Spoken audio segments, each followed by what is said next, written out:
आकाशवाणी का जीवन चैनल से। श्रोताओं, आज हमारे साथ है कार्यक्रम महफिल को लेकर शिव ओम, जिसे आज वो प्रस्तुत करने जा रहे हैं आप सभी के लिए। तो आइए स्वागत करते हैं शिव ओम जी का कार्यक्रम महफिल में।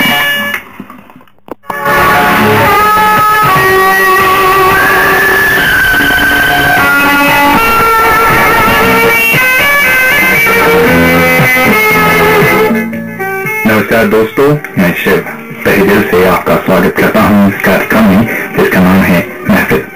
आपको बताना चाहूंगा दोस्तों, आज की ये कड़ी काफी खास है क्योंकि आज की इस महफिल में हम बात करेंगे एक खास गायक के बारे में और शौक फरमाएंगे उनके गाए हुए गीत। आज की इस कड़ी में हम याद कर रहे हैं संगीत की दुनिया के उस बेताज बादशाह को जिसका नाम आज भी हमारे दिलों में जिंदा है और उनके गीत आज भी हमारी जुबान से उतरने का नाम नहीं लेते। जी हाँ दोस्तों, हम बात कर रहे हैं मोहम्मद रफी साहब की, जिन्होंने 11 भाषाओं में लगभग 28,000 गीतों को अपनी आवाज से सजा है। दोस्तों, ये तो जमाना बदलता रहता है और जमाने के साथ साथ संगीत के दौर में भी बदलाव आता रहा है, लेकिन रफी साहब और उनके गीत बदलते दौर में भी अपनी पुरानी चमक के साथ बरकरार रहे हैं। ये सब शायद रफी साहब की आवाज का ही जादू है कि आज भी उनके गीतों को पहले की ही तरह पसंद किया जाता है। इसलिए आज भी हम रफी साहब के कुछ चुनिंदा गीत आपको सुनाएंगे और साथ ही मैं आपको बताऊंगा रफी साहब के बारे में कुछ खास और अनसुनी बातें। आइए आगाज करते हैं आज की इस महफिल का और सुनते हैं रफी साहब का ये गाना।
मुझे क्या लेना है जोगी, जोगी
तेरा जमाना, तेरे गीत का जादू, आवाज तेरी संगीत का जादू। गुजरा तेरा जमाना तो क्या हुआ, तेरे गीतों ने आज भी मेरे दिल को छुआ। तेरी आवाज का जादू आज भी दिल तक जाता है। तू है नहीं मेरे साथ तो क्या हुआ। मैं शिव एक बार फिर से आपका स्वागत करता हूँ इस कार्यक्रम में जिसका नाम है महफिल। दोस्तों, आज इस महफिल में हम बात कर रहे हैं मोहम्मद रफी साहब की और उनके खास नगमों की। इसलिए अभी अभी आपने रफी साहब की आवाज में एक बहुत ही प्यारा सा गाना सुना और आपको ये गीत सुनाने से पहले हमने वादा किया था कि रफी साहब के बारे में कुछ खास बातें बताऊंगा। तो आइए शुरुआत करते हैं रफी साहब के जन्म से। जी हाँ दोस्तों, रफी साहब का जन्म हुआ था 24 दिसंबर 1924 को पंजाब के एक गांव कोटला सुल्तान सिंह में। भारत पर उस वक्त ब्रिटिश राज कायम था और वर्तमान में ये जगह अमृतसर के निकट पड़ती है। मोहम्मद रफी साहब के अब्बाजान का नाम हाजी अली मोहम्मद था। रफी साहब अपने 6 भाइयों में सबसे छोटे थे। रफी साहब ने बचपन में ही अपने गांव के एक फकीर की नकल करनी शुरू कर दी थी और वहीं से रफी साहब की गायकी की शुरुआत हुई। चलिए सुनते हैं रफी साहब की आवाज में एक और गाना।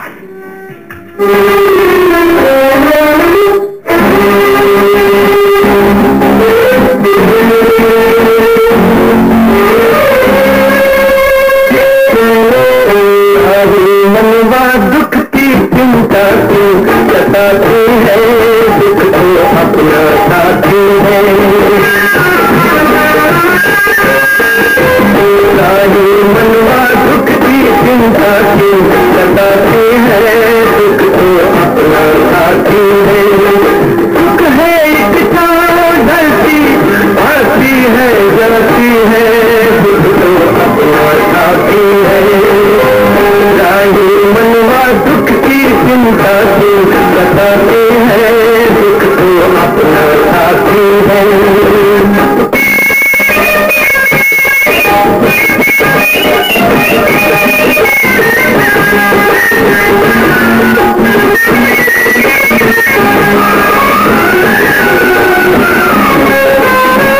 दूर है मंजिल दूर सही, प्यार हमारा क्या कम है।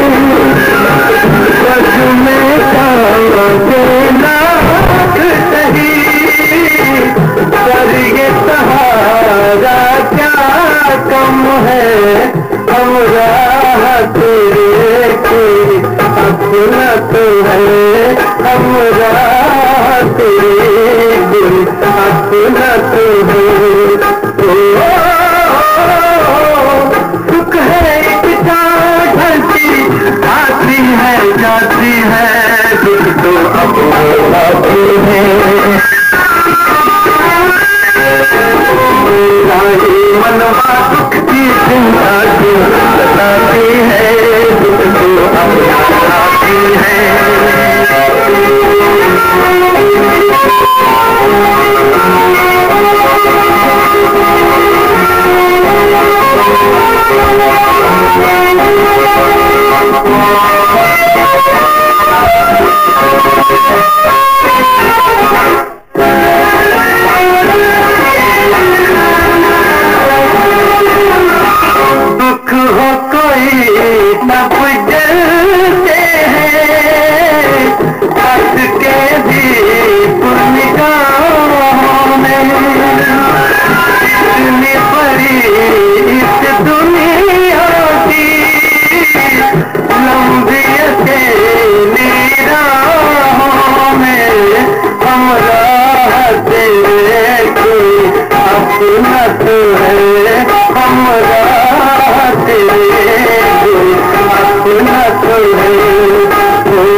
यूं तो कहने को थम गया तूफान तेरा, पर हवाएं आज भी करती हैं तेरी खुशबू की बात। मैं शिव एक बार फिर तहे दिल से स्वागत करता हूँ आप सभी का इस महफिल में। जनाब, आज इस महफिल में रंग जमा है मोहम्मद रफी साहब के गीतों का। और अभी आपने रफी साहब की आवाज में एक और गाना सुना। रफी साहब के अब्बाजान हाजी अली मोहम्मद जी 1920 के दशक में ही कोटला सुल्तान को छोड़कर लाहौर में रहने चले गए। वहां पर उन्होंने एक मेंस सैलून चलाना शुरू किया। बाद में रफी साहब ने भी वहां काम किया। रफी साहब की आदत थी कि सैलून में अपना काम करते वक्त वो गीत गुनगुनाया करते थे और उनकी आवाज में उस वक्त भी इतना जादू था कि ग्राहक उनके पास खिंचे चले आते थे सिर्फ उनका गाना सुनने के लिए। रफी साहब के मित्र भी उनकी गायकी का खूब लुत्फ उठाया करते थे। उनमें से एक दोस्त ने रफी साहब का हुनर पहचान कर उन्हें मुंबई जाने के लिए प्रेरित किया। रफी साहब तो मान गए, लेकिन बाद में रफी साहब के परिवार को बनाने का जिम्मा भी उस दोस्त की ही सर आया। उसके बाद रफी साहब मुंबई गए और शुरू हुआ उनकी गायकी का सिलसिला। बाद में रफी साहब ने हमें क्या जादू दिखाया ये हम सभी जानते हैं। आइए उन्हीं दोस्तों के नाम एक और गाना सुनते हैं।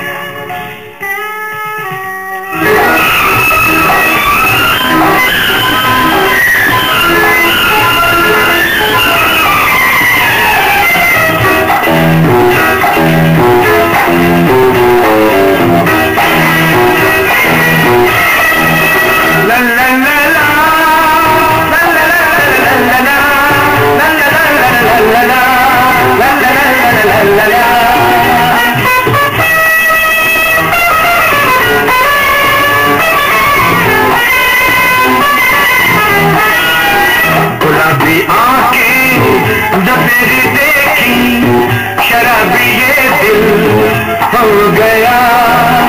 संभालो मुझको ओ मेरे यारो, संभलना मुश्किल हो गया।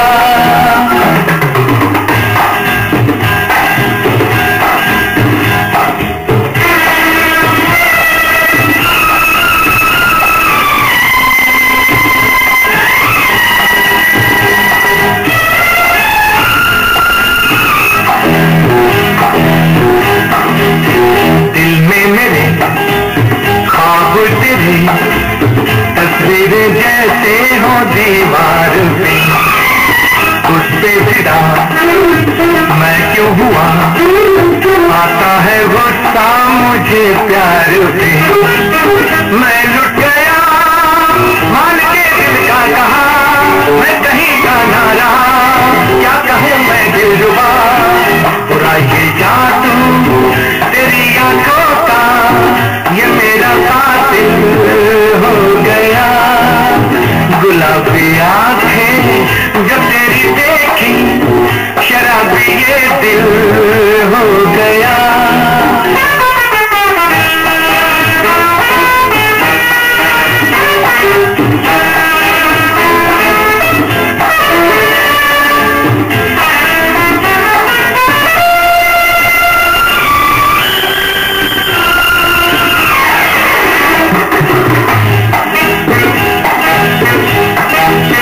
मैंने सदा चाहा यही, दामन बचा लूं हसीनों से।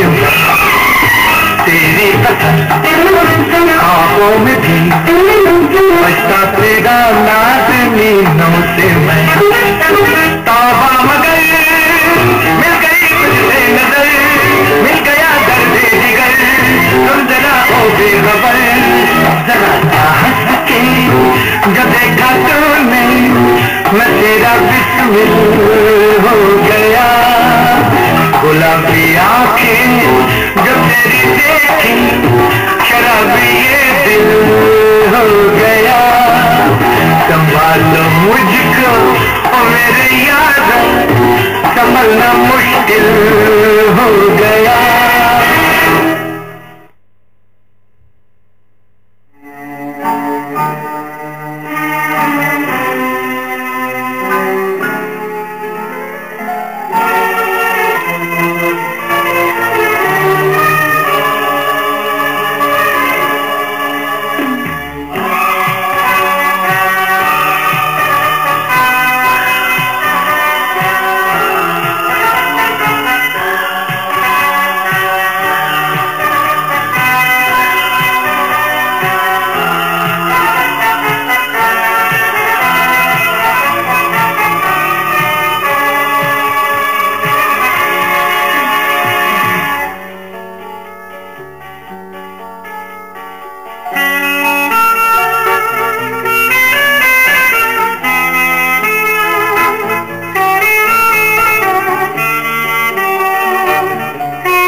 194.9 मीटर अर्थात 1017 किलोहर्ट्ज पर ये आकाशवाणी का युवाणी चैनल है।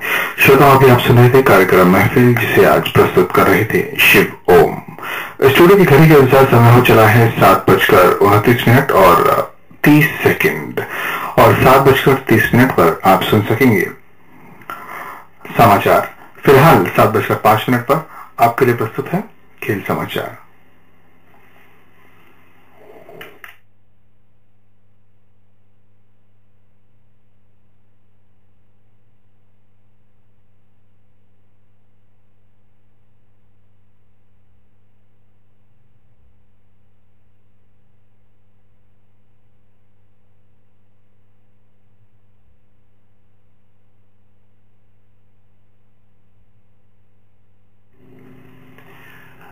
अब आप नवीन सक्सेना से समाचार सुनिए।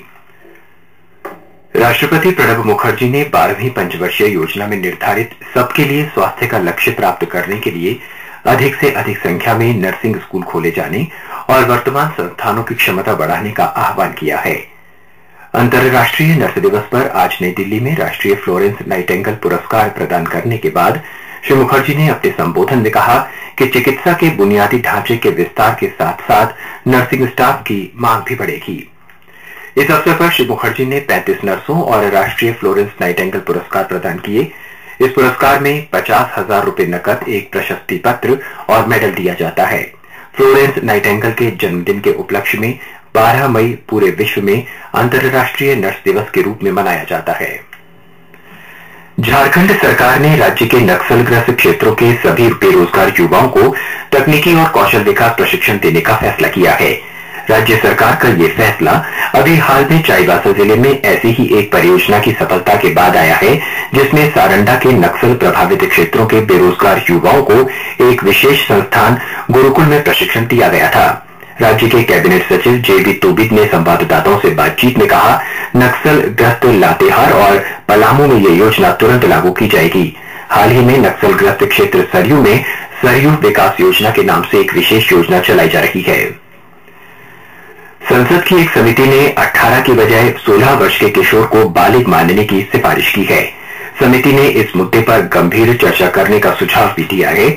महिला सशक्तिकरण संबंधी संसदीय समिति ने विभिन्न एजेंसियों से प्राप्त आंकड़ों के आधार पर केंद्र से अपील की है कि वो महिलाओं के प्रति किए गए अपराधों और अन्य अपराधों के मामले में मुकदमा चलाने के लिए बालिग मानने की उम्र 18 से घटाकर 16 कर दे।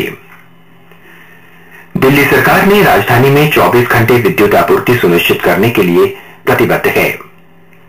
विद्युत विभाग ने बताया कि पिछले साल की गर्मियों में बिजली की अधिकतम मांग लगभग 5,600 मेगावाट रही थी। विभाग ने बताया कि वितरण कंपनियों ने गर्मियों के दौरान मांग की पूर्ति के लिए लगभग 6,100 मेगावाट बिजली प्राप्त करने को लेकर समझौता किया है। बिजली विभाग ने वितरण कंपनियों को निर्देश दिया है कि वो स्थानीय खराबियों पर बारीकी से नजर रखें और उन्हें ठीक कराएं, ताकि लोगों को गर्मी में बिजली कटौती का सामना न करना पड़े। हिमाचल प्रदेश के कई स्थानों में पिछले 24 घंटों में हल्की से भारी वर्षा हुई है, जिससे तापमान में 4 से 5 डिग्री सेल्सियस की गिरावट आ गई है। राजधानी शिमला में पिछले 24 घंटों में 10 मिलीमीटर वर्षा हुई। स्थानीय मौसम विभाग ने भविष्यवाणी की है कि मंगलवार तक मौसम साफ हो जाने की उम्मीद है।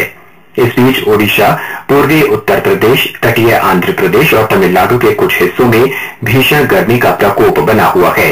झारखंड और ओडिशा के शेष भागों, तटीय आंध्र प्रदेश, छत्तीसगढ़, बिहार के कुछ हिस्सों, पूर्वी मध्य प्रदेश, सौराष्ट्र और कच्छ, मध्य महाराष्ट्र, विदर्भ, तेलंगाना, रायलसीमा, कर्नाटक, केरल तथा पूर्वी उत्तर प्रदेश और तमिलनाडु के शेष हिस्सों में दिन का तापमान सामान्य से ऊपर रहा। दिल्ली चिड़ियाघर में गर्मियों के दौरान जानवरों के लिए कूलर और पंखे लगाए गए हैं।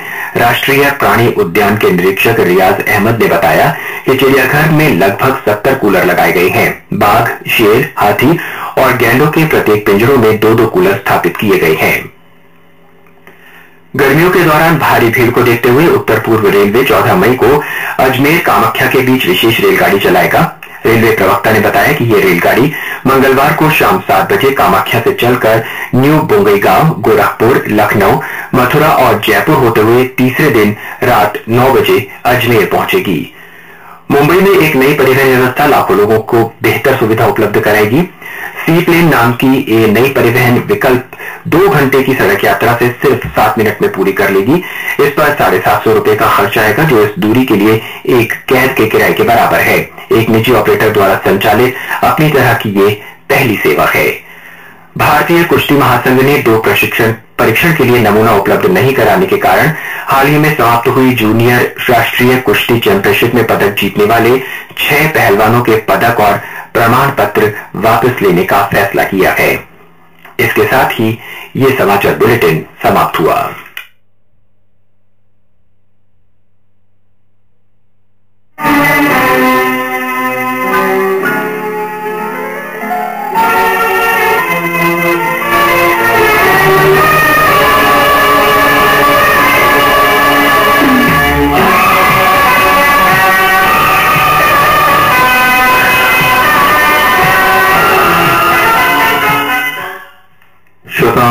अभी आप सुन रहे थे हिंदी में समाचार और समय हो चला है 7:35 और एक बार फिर आपके सामने प्रस्तुत है शिवोम लेकर कार्यक्रम महफिल।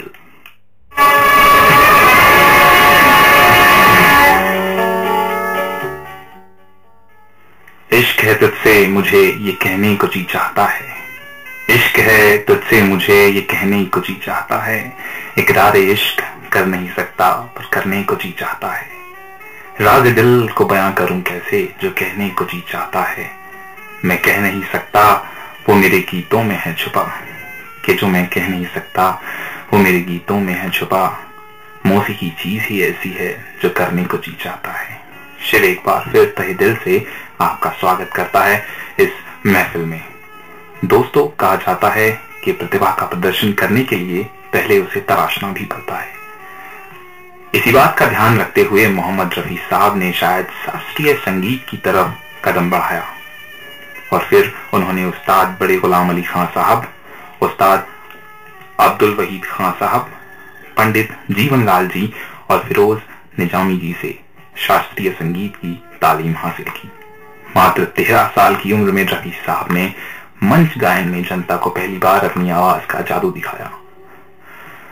इसके बाद 1941 में रफी साहब ने बतौर प्लेबैक सिंगर डेब्यू किया एक पंजाबी गाना गाकर। ये पंजाबी गाना एक ड्यूएट सॉन्ग था जिसे रफी साहब ने जीनत बेगम के साथ रिकॉर्ड किया। रफी साहब ने ये गाना 1944 में आई फिल्म गुल बलोच के लिए गाया था। रफी साहब ने यूं तो कई तरह के गाने गाए हैं, लेकिन आज भी रफी साहब अपने रोमांटिक गीतों के लिए जाने जाते हैं। मोहब्बत की किसी भी परिस्थिति में आप रफी साहब का ही गाना याद करते होंगे। जी हाँ, रफी साहब ने ऐसे ऐसे गाने गाए हैं जो मोहब्बत और इश्क की हर परिस्थिति में आपका साथ दे सकते हैं, चाहे आपका महबूब आपके साथ हो या ना हो। आइए रफी साहब का एक और गीत शौक फरमाते हैं।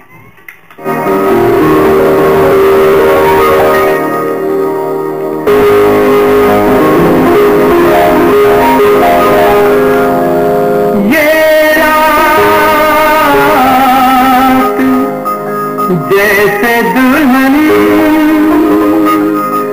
बन गई चरागों से, करूंगा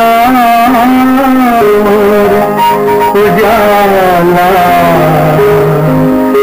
मैं दिल के दागों से।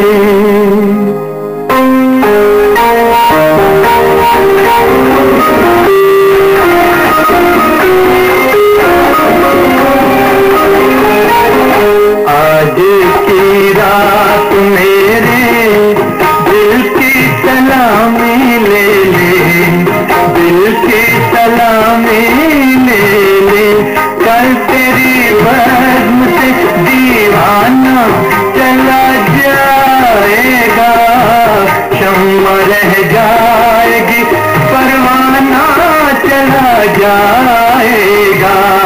आज की रात मेरे दिल की सलामी ले ले, दिल की सलामी ले ले।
जाएगा।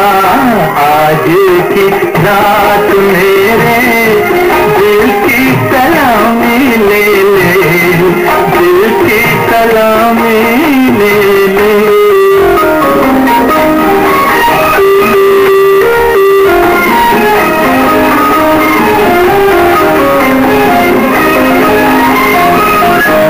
मैंने चाहा कि बता दूं मैं हकीकत अपनी, तूने लेकिन न मेरा राज मोहब्बत समझा।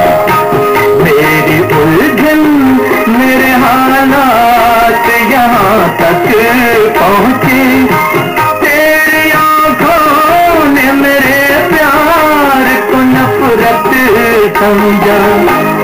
अब तेरी राह से बेगाना चला जाएगा, कल तेरी बज़्म से दीवाना चला जाएगा। शम्मा रह जाएगी परवाना चला जाएगा। आज की रात मेरे दिल की सलामी ले ले, दिल की सलामी ले ले।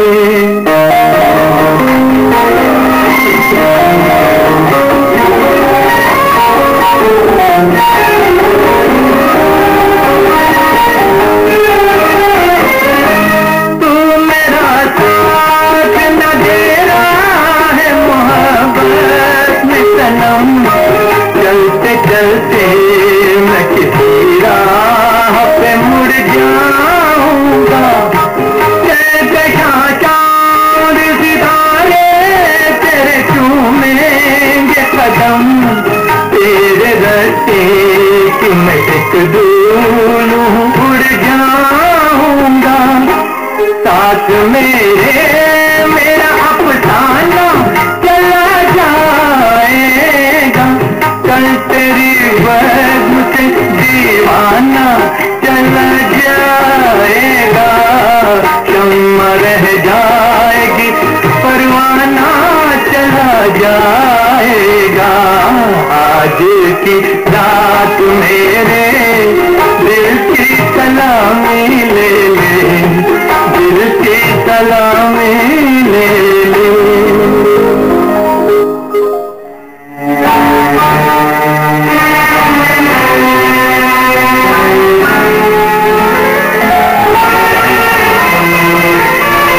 जानते हैं वो सब कुछ, फिर भी बताना पड़ता है कि हुस्न उनमें यूं तो कोई नई बात नहीं, कि हुस्न उनमें यूं तो कोई नई बात नहीं, फिर भी तारीफ के दियों को जलाना पड़ता है। मेरे यानी शिव के साथ आप सुन रहे थे ये संगीतमय कार्यक्रम महफिल।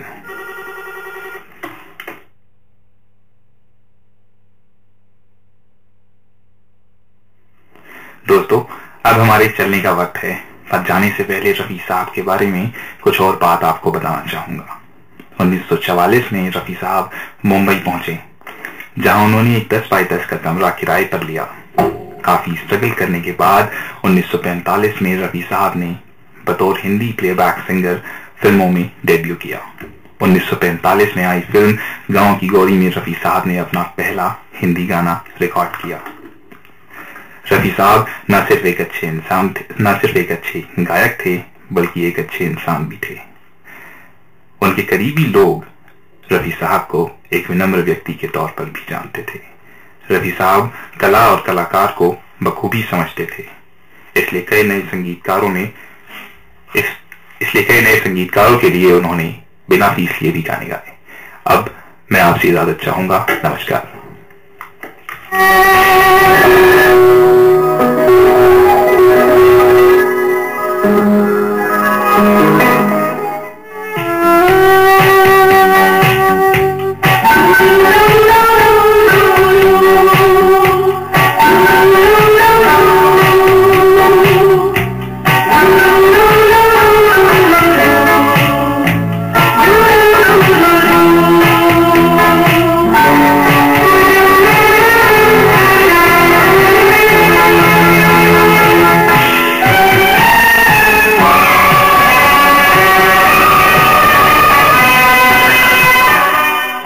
श्रोताओं, शाम के 7:45 हो चुके हैं। अभी आप सुन रहे थे महफिल कार्यक्रम, जिसे आपके लिए लेकर आए थे शिवम। और आइए अब हम सुनते हैं हमारा लाइव कार्यक्रम, जो कि है पत्र पत्रिका। और आज इस कार्यक्रम को आपके लिए लेकर आने वाली हैं समीक्षा शुक्ला। तो आइए लुत्फ उठाते हैं इस कार्यक्रम का।